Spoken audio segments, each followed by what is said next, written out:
Mary Magdalene Sophie Blanchard married a balloonist named Jean-Pierre Blanchard.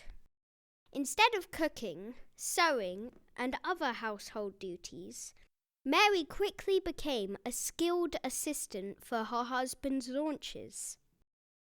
I am so happy to have an adventurous wife. And I am happy to have you.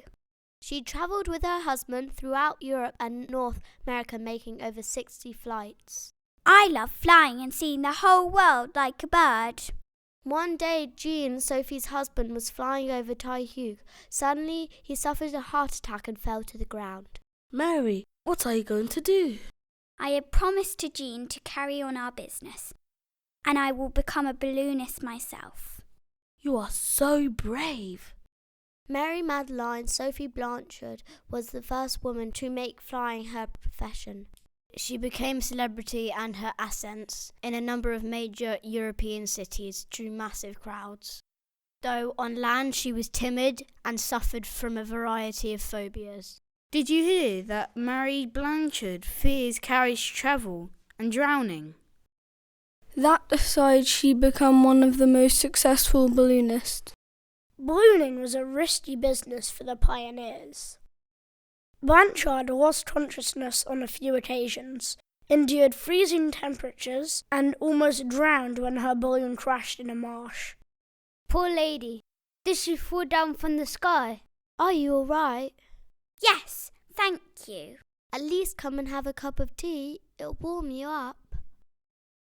In September 1810, at the hour of Mary's highly anticipated performance in Frankfurt.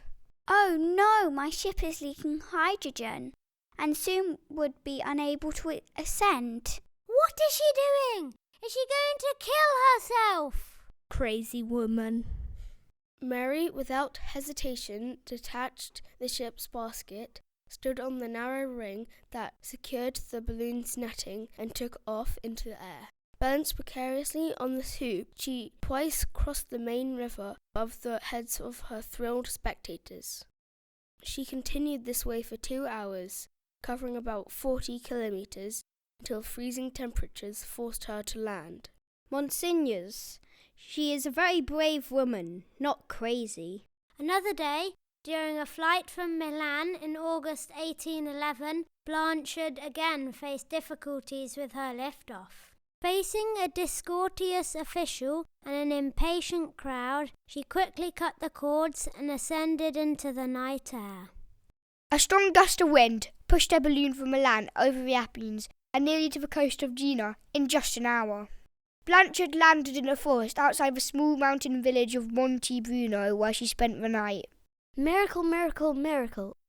The Blessed Virgin Mary appeared. I am sorry, my name is Mary, but Mary Magdalene Sophie Blanchard. I am a balloonist.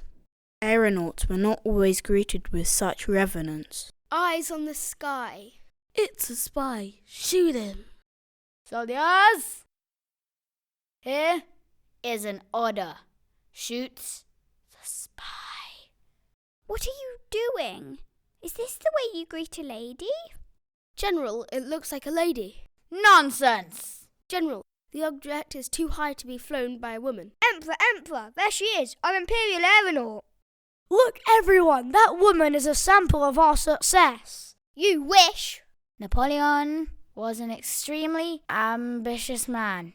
He wanted to rule all of Europe and defeat all of his enemies. He wanted everything and was not interested in half goals or compromises.